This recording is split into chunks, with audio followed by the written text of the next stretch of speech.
Hello students, once again welcome back in entrance exam park plus. मैं हूं आपका tutor Ranjan Ranjit.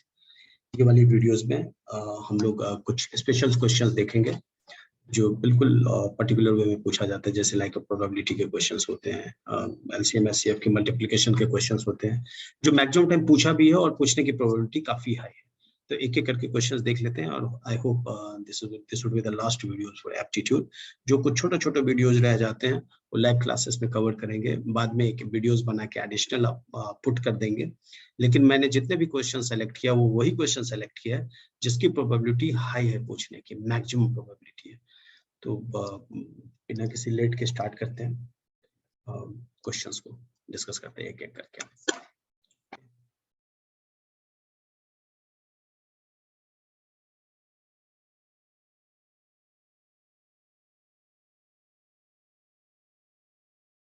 सबसे पहला क्वेश्चन देखो क्या दे रखा है। ये खूब पूछता है, क्या पूछता है? कंपाउंड इंटरेस्ट और सिंपल इंटरेस्ट के बीच डिफरेंस पूछता है कि कितना अमाउंट का डिफरेंसेस होगा, स्पेशली फॉर 2 इयर्स के लिए। कई बार पूछा है, एग्जैक्टली यही पूछता है। 3 साल के डिफरेंसेस को नहीं पूछता है, 4 साल के डिफरेंस को नहीं पूछता है। आप कंपाउंड इंटरेस्ट और सिंपल इंटरेस्ट का अलग से फॉर्मूला, आप बेसिक फॉर्मूला जानते ही है। अगर बेसिक क्वेश्चंस पूछता है तो आप जनरल फॉर्मूला से सॉल्व कर लीजिए। यहाँ तो मैं सिर्फ वैसे क्वेश्चंस को सेलेक्ट कर रहा हूँ जो ट्रिक से यूज किया जाए, ठीक है। तो ये कहता है कि difference between the simple and compound interest on a certain some of the amount. कहता है कि 10,000 रुपया तुमने किसी दोस्त को दिया 2 साल के लिए 4% इंटरेस्ट पर। एक बंदा ने दिया होगा सिंपल इंटरेस्ट पे, एक बंदा को किसी दोस्त को तुमने दिया होगा सिंपल इंटरेस्ट पे, और किसी एक दोस्त को आपने दिया होगा कंपाउंड इंटरेस्ट पे, कंपाउंड इंटरेस्ट पे। तो क्वेश्चन कहता है कि कितने रुपया का डिफरेंसेस आएगा दोनों में। तो देख लेते हैं कितने रुपया का डिफरेंसेस आएगा। नॉर्मल बेसिक कैलकुलेशन से भी आता है और बिना कैलकुलेशन, लेकिन इतना हम नहीं करेंगे, एप्टीट्यूड में सिर्फ ट्रिक करेंगे। ट्रिक क्या होता है, यूज करते हैं ट्रिक। देखो ये होता है डिफरेंस, और ये बात ध्यान रखना ये सिर्फ 2 साल के डिफरेंसेस पे ही, अगर 2 साल के लिए दिया है तभी ये फॉर्मूला यूज होगा, अदरवाइज ये फॉर्मूला यूज नहीं होगा। ऐसा ना हो कि 3 4 5 किसी के लिए भी कर लो, ओनली फॉर 2 इयर्स। और इंटरेस्टिंग बात ये है कि 2 साल के लिए ही पूछा ही जाता है, इससे ज्यादा नहीं पूछता है, आज तक नहीं पूछा है, पूछेगा भी नहीं। ये ट्रिक है, ये फॉर्मूला है। इसका इस्तेमाल करेंगे, डायरेक्ट डायरेक्ट आंसर आएगा, जिसमें पी क्या हो गया, अमाउंट जितना हम देते हैं, आर क्या है, रेट है, और टाइम की जरूरत नहीं है क्योंकि 2 इयर्स के लिए तो ऑलरेडी ट्रिक है, तो पुट कर लेते हैं। तो ये वाले क्वेश्चंस में देखो सीधे पुट कर लेते हैं। तो पी कितना हो गया, 10,000, पुट कर लेते हैं 10,000। आर कितना है 4, तो आर इंटू 4, 4 चौक कितना हो गया 16, और 100 स्क्वायर देख लो, 100 इंटू 100 कट गया ये भी दो दो शून्य जी, और ये 4 कट गया, तो टोटल कितना बचा 16। तो इसका मतलब कितना का डिफरेंस है, 16 रुपीज का। देखो ऑप्शन नंबर ए ही है, ऑप्शन नंबर ए क्या हो गया, सही हो गया। बिल्कुल टाइम भी नहीं लगता यार, इस टाइप क्वेश्चंस को सॉल्व करने में भी टाइम नहीं लगता। विद इन 1 सेकंड 2 सेकंड लोग कर लेते हैं, और मजे की बात है कि पूछता भी रहता है इतना क्वेश्चन से। अगर मैं आपको सिंपल वे में कैलकुलेट करके दिखाऊं तो आप देख लीजिए कि सिंपल वे में भी कैलकुलेट करके इतना ही डिफरेंस आता है। कि मान लो तुमने 10,000 रुपया दिया दोस्त को सिंपल इंटरेस्ट पे। सिंपल इंटरेस्ट का फॉर्मूला क्या होता है, मूलधन इंटू समय इंटू दर, मतलब मूलधन गुने दर गुने समय, बट्टा कितना होता है 100। तो ये वाली अगर आप देखेंगे तो ये काटो इसको, तो टोटल रुपया कितना आएगा, 400 दूना 800 रुपया। मतलब 800 रुपया आपको इंटरेस्ट देगा वो, जब आप सिंपल इंटरेस्ट से यूज करेंगे। तो कंपाउंड इंटरेस्ट के लिए सीधे ट्रिक यूज कर लेते हैं, क्योंकि मिश्र धन कितना आता था, टोटल अमाउंट रिसीव होगा वही देख लेते थे हम लोग।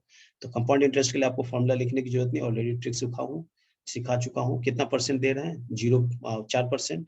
कितना साल के लिए, 2 साल के लिए। तो आप इसको पुट कीजिएगा, सीधे पुट कीजिए, क्या कैलकुलेट करो, सिंपल तो है। 4 चौक 16, ये देखने से ही लग रहा है कि कितना वैल्यू आएगा, 10,816। कैलकुलेट करोगे देख लोगे 10,000 कितना है, 10,816। तो ये आपको 800 है और ये 10,800, तो 10,000 घटा लो इसमें से, क्योंकि 10,000 तो मूलधन था ना। तो ये इंटरेस्ट कितना आ जाएगा, 816 हो गया। आपको कंपाउंड इंटरेस्ट 716 आया और जनरल से 16, तो दोनों के बीच का डिफरेंस कितना हो गया, 16। तो देखो मैथमेटिक्स से भी हमने सॉल्व किया तो सॉल्व हो गया, और एप्टीट्यूड से सॉल्व किया तो बल्ले बल्ले, पेन भी चलाने की जरूरत नहीं है। तो आपने देखा कि एप्टीट्यूड का कितना यूटिलाइजेशन होता है। और ये क्वेश्चन रामबा ने बहुत बार पूछता है, पूछेगा ये, ठीक है। आगे देखते हैं नेक्स्ट क्वेश्चन। अक्सर एग्जाम में आता है कि ये टाइम, ये किसी घड़ी का दे देगा कि घड़ी के बीच में इतना, बीच का मिनट और घंटा के बीच कितना एंगल बनेगा। ये क्वेश्चन काफी पॉपुलर है, यही क्वेश्चन पूछता है बाकी आपसे और भी पूछ सकता है, कोई भी टाइम कुछ भी ले ले, स्लॉट कुछ भी कर ले, और भी इससे थोड़ा सा रिलेटेड क्वेश्चन आप प्रैक्टिस करना। लेकिन जो क्वेश्चंस मेन पूछ रहा है वही बता रहा हूँ मैं। कैसे होता है, क्या होता है, डिटेल में है, थियोरेटिकल क्लास नहीं ले रहे हैं। सिर्फ इतना समझना है कि ये जो घड़ी है, ये घड़ी देखो टोटल कितना बनाता है, 12। एक बार ये जो घड़ी पूरा घूमता है तो कितना घूमता है, 360 डिग्री घूमता है ये पूरा, कोई भी घंटा की सुई या कोई भी। तो अगर ये 12 घंटा घूमता है, एक बार घूमता है तो कितना होता है, 12 बजता है। ये 12 घंटा घूमेगा तो एक घंटा की घड़ी क्या है, हर घंटा कितना एंगल बनाएगा, 30 डिग्री एंगल बनाएगा। ऐसे ही जब हम कैलकुलेट करते हैं, ये आर हैंड हर एक घंटा पे 30 डिग्री बनेगा। ऐसे ही कैलकुलेट करते हैं तो जो मिनट्स का हैंड होता है वो क्या करता है, पीछे करके और फिर आफ्टर सम कैलकुलेशन ये सीधे 5.5 डिग्री बनाता है। मतलब हर मिनट कितना बनाएगा, 5.5 डिग्री सेंटीग्रेड। सिंपल होता है, 60 से मल्टीप्लाई करो, है ना।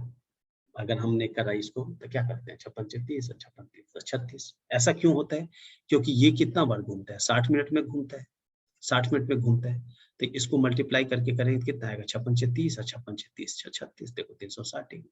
तो मोटा मोटी ये वैल्यूज कैसे आया हमारा, यही यही मैं दिखा रहा हूँ कि 360 डिग्री पे, और जो मिनट होता है कितना होता है, टोटल 60 बार घूमता है, 60 ऐसे करके, 60 मिनट के 1 घंटा होता है ना, तो ये करके घूमता है टोटल। तो ये घूमेगा तो ये कितना आएगा,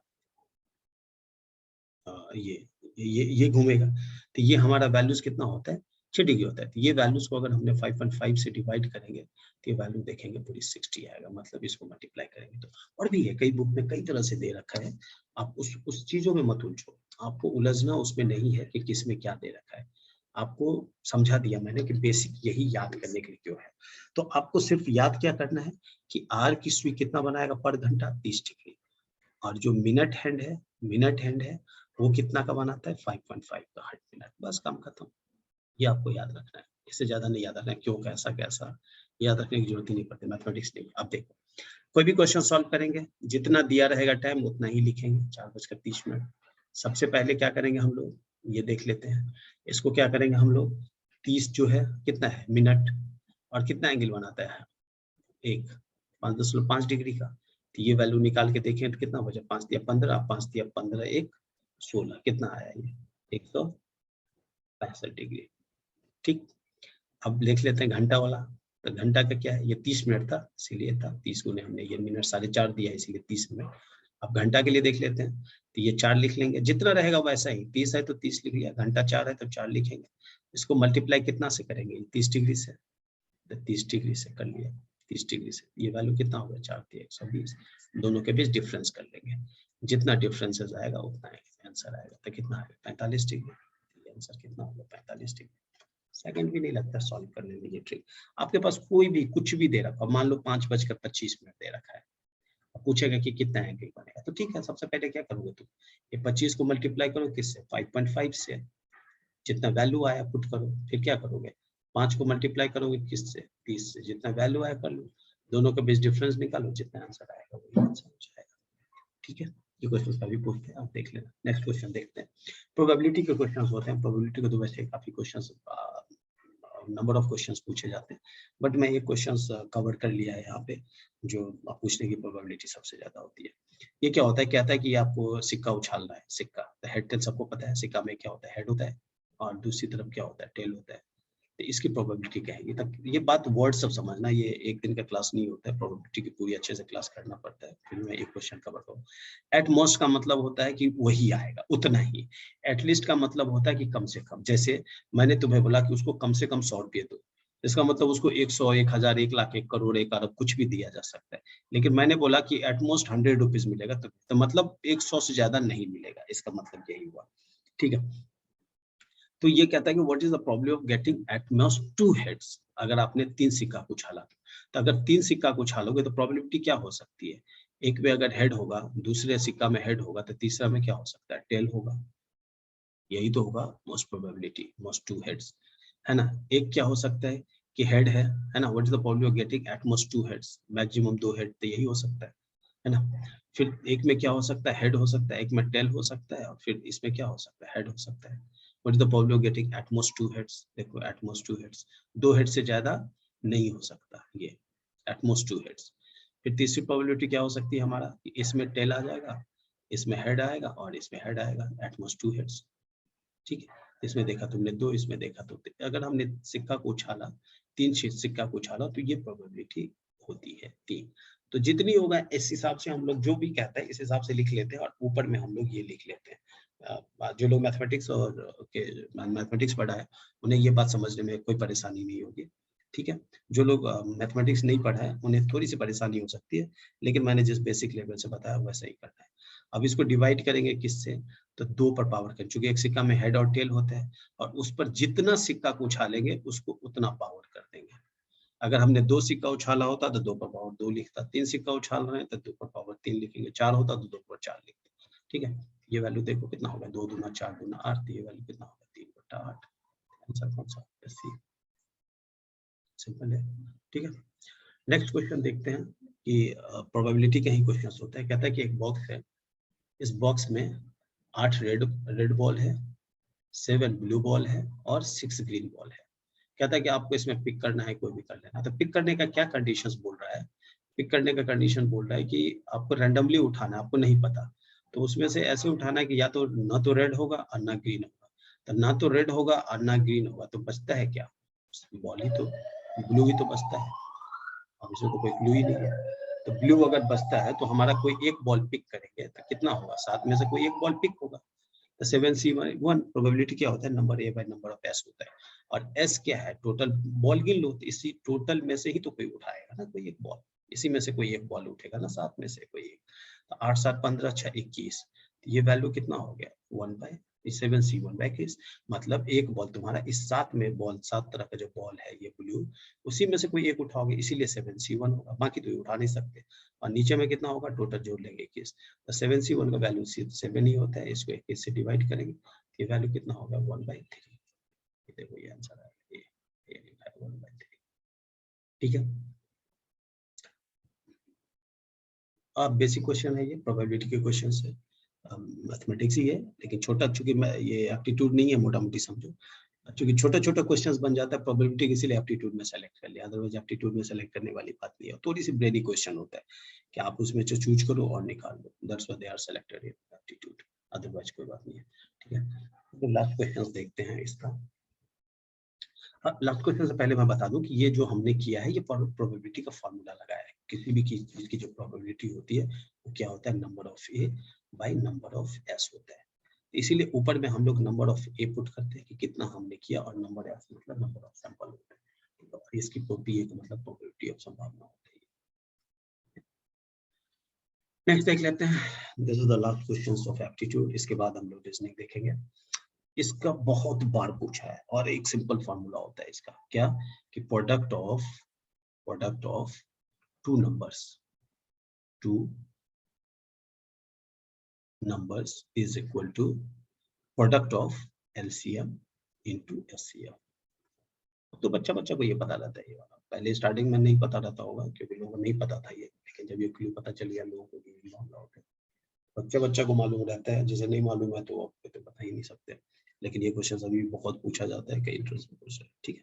तो प्रोडक्ट ऑफ टू नंबर, तो प्रोडक्ट ऑफ टू नंबर मान लेते हैं x1 into x2, और LCM क्या हुआ, LCM और SCM, यही दो नंबर का LCM कितना होगा, SCM। अब देखो एग्जाम पे क्या क्या दे रखा है वो लिख देते हैं। तो SCF टू नंबर इज कितना है 11, SCF कितना दे रहा है 11, लिख लिया, एंड LCM इज कितना 7700, ठीक है। If one of the number is 275, मान लेते हैं कि x1 275 है, x2 का वैल्यू कितना होगा देख लेते हैं, सिंपल पुट करते हैं, 275 को 7700 से मल्टीप्लाई करेंगे तो मेरे ख्याल से ये वैल्यू होगा 28, यस आई एम राइट, तो 28 होगा। आप इसको 11 और 28 को मल्टीप्लाई करो तो वैल्यू आएगा 308, 11 88, 11 22 8 30, 308 का आंसर, ठीक है। ये बेसिक क्वेश्चन था, अभी हमने इसमें 30 क्वेश्चंस कवर किया है, ऑलमोस्ट एप्टीट्यूड के लिए मोस्ट अप्रोप्रिएट सेलेक्टेड क्वेश्चन, जिसकी प्रोबेबिलिटी बहुत हाई है पूछने की, उसी क्वेश्चंस को एप्टीट्यूड में सेलेक्ट किया, लेकिन इसके बियॉन्ड भी काफी क्वेश्चंस होते हैं, जब अगर रिक्वायरमेंट होती है तो मैं एडिशनल वीडियोस बना के अपलोड कर दूंगा इसको, अगर जरूरत नहीं होती है तो कोई बात ही नहीं है, लेकिन I'll suggest to all the students, please go through these videos many times, try to solve these questions, हमारा ही देख के नहीं, खुद से भी कोशिश करो सॉल्व करने का। यकीन मानो इससे शॉर्ट ट्रिक कहीं नहीं दे रखा है आपको। मेरे ट्रिक कहीं मिलेगा भी, मैच भी करेगा, कहीं मैच नहीं भी करेगा जो हम लोग यूज करते हैं, या कहीं भी हर जगह मिलेगा। ऐसा भी नहीं है कि बहुत ऐसे ट्रिक है जो मैं बता रहा हूँ वही सब बता रहा है। सिंपल सा बात है, it's depends on your practice. Mentor can do only the guidance. हम गाइडेंस देंगे, आप कर लेंगे। ये 30 क्वेश्चंस बिलीव करो, ये 30 क्वेश्चन तुमने अगर सॉल्व कर लिया और फिर इसके बाद बिना वीडियो देखे हुए सारे 30 क्वेश्चंस को आप सॉल्व कर लेते हो, कोई भी बुक उठाओगे तो सॉल्व कर लोगे। क्वेश्चंस टफ जरूर मिलेंगे बट वो क्वेश्चंस एग्जाम में नहीं पूछे जाते बेटा, ये बात बिल्कुल ध्यान में रखना है। एग्जाम में जो क्वेश्चंस पूछे जाते हैं जितने, उतना मैंने क्वेश्चंस आपको कह दिया। आई होप कि ये 30 क्वेश्चंस में से मैक्सिमम क्वेश्चन इसके सिमिलर मिल जाएगा। सिमिलर मतलब ऐसा नहीं कि एग्जैक्टली यही डेटा मिल जाएगा, लेकिन आपको क्वेश्चंस इसी से फाइंड हो जाएगा। Okay, so thank you so much for this the aptitude sessions. अभी हम कुछ वीडियोस बनाएंगे रीजनिंग सेशंस के लिए, जो हमारा नेक्स्ट लेक्चर्स में होगा। तब तक के लिए thank you so much, thank you, धन्यवाद।